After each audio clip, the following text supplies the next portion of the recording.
information from me. Well, hell, I'm always the last to know everything. I guess you need the address of my new apartment, right?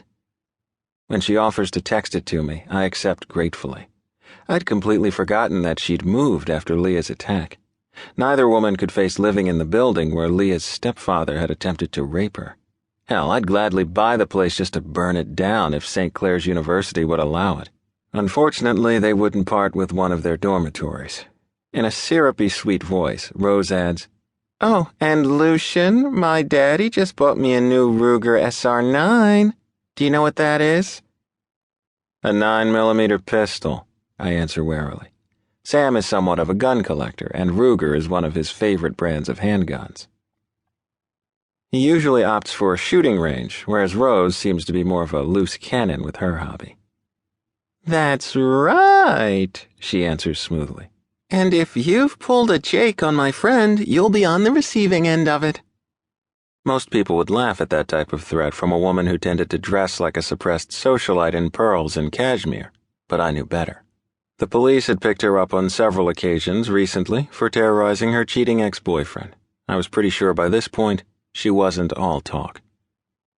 "That's not it, but duly noted," I reply quickly before ending the call. Turning to my aunt, I wave my hand to the Starbucks across the street, and we walk there in silence. It wouldn't have been my first pick for a private conversation, but at this time of day it's fairly deserted. We both order a plain coffee, and when they are ready, take them to a table in the far corner. Looking mildly curious, my aunt asks, "Do I even want to know why you were discussing guns with Lia's friend?" Shaking my head, I say, "No, trust me, you don't. Suffice to say, Lia has a very protective friend."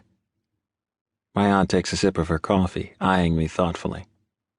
"So, let's start with the reason you wanted to meet this morning. I'm always happy to hear from you, but I gathered this was to be more than a social call."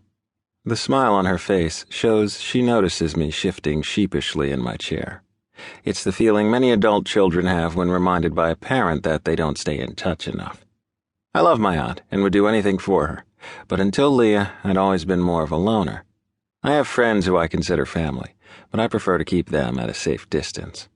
People I love don't seem to fare well. "Point taken, Faye," I note dryly. I have no idea how to delicately state my reason for needing to see her, so I get to the point. "I've been using cocaine for years, and I need to stop." I brace myself for the shock and disappointment I expect to see on her face, but instead it remains blank. There is no flicker of surprise. I find that instead of her, I'm the one at a loss for words now. She leans forward in her chair and briefly squeezes my hand before admitting, "I know, Luce. I mean, I didn't know you were specifically using cocaine, but I knew there was something. I just hoped that at some point you'd come to me for help." My eyes widen in disbelief at her calm statement. "But how?" The first thing that comes to mind is that Sam told her. Since his nephew has been my supplier for years, I'd find it hard to believe he would have the nerve to rat me out. My aunt would likely kick his ass.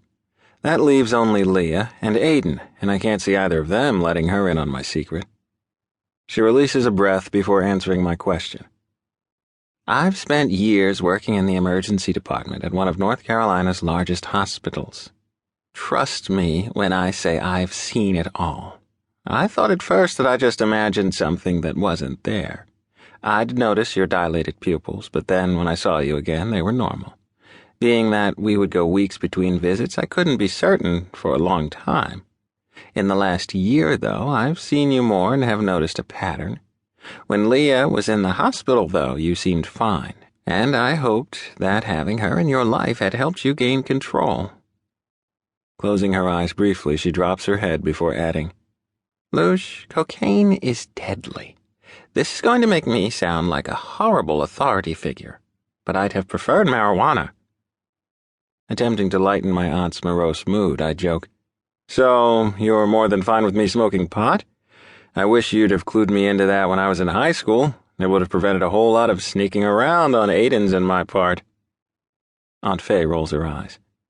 "You boys were never as smart as you thought you were. I had half of the neighborhood keeping an eye on you. You were a good kid, Luce, who grew up into a great..."